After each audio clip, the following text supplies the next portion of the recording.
मांझी तेरी कश्ती के तलबगार बहुत हैं, इस पार कुछ और उस पार बहुत हैं। और जिस शहर में खोली है तूने शीशे की दुकान, उस शहर में पत्थर के खरीदार बहुत हैं।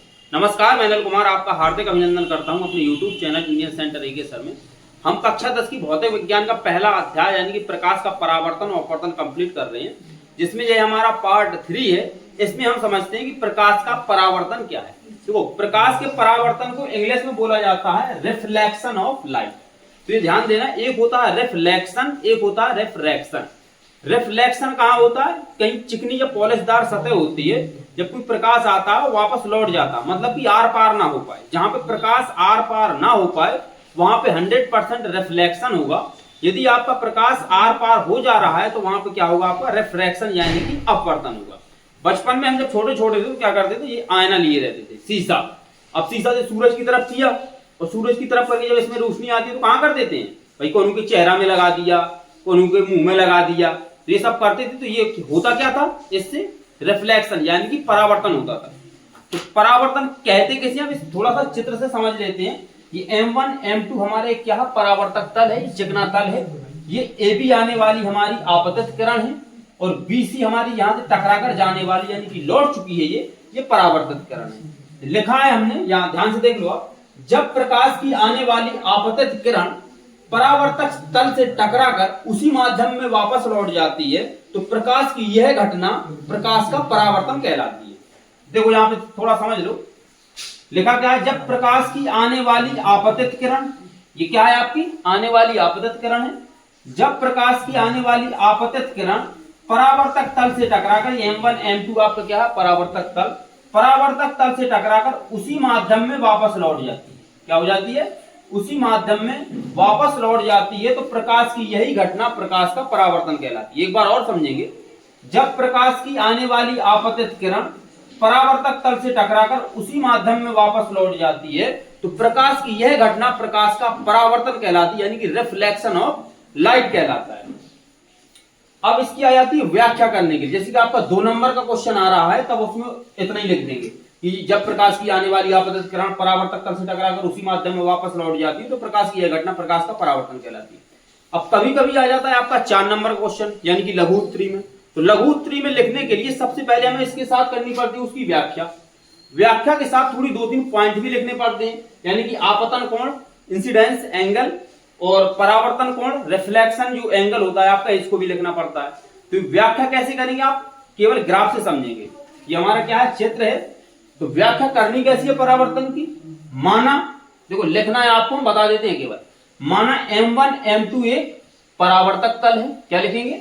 माना M1 M2, ये पूरा क्या है? M1 M2 है।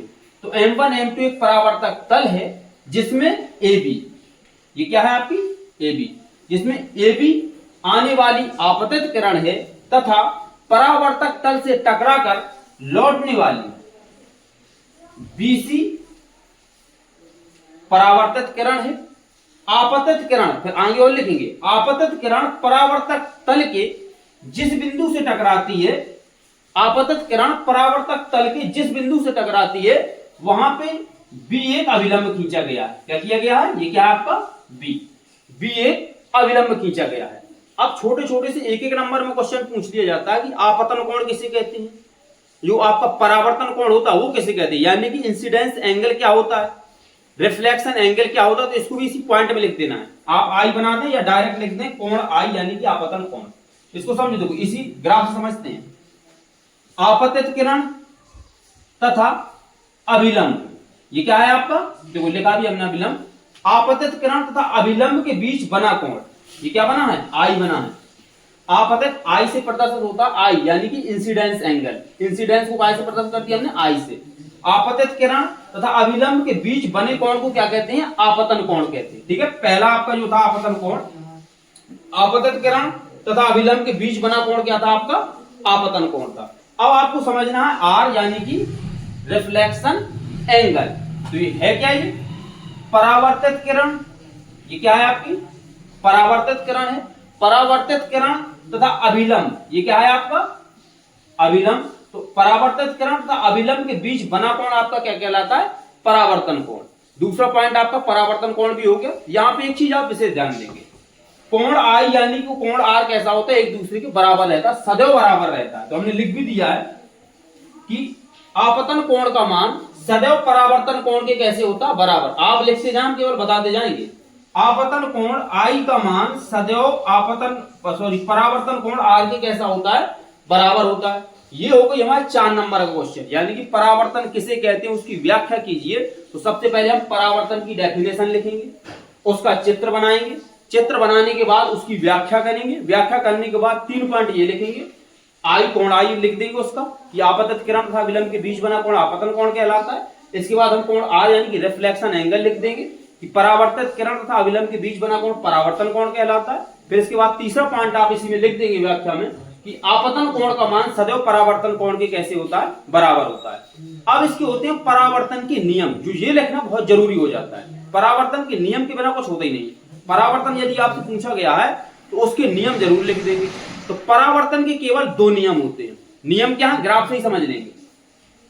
पहला नियम आपका कहता है कि आपतित किरण तथा परावर्तित किरण और अभिलंब, ये क्या है, अभिलंब। ध्यान से देखना, आपतित किरण, परावर्तित किरण तथा अभिलंब, तीनों एक ही जगह मिल रहे।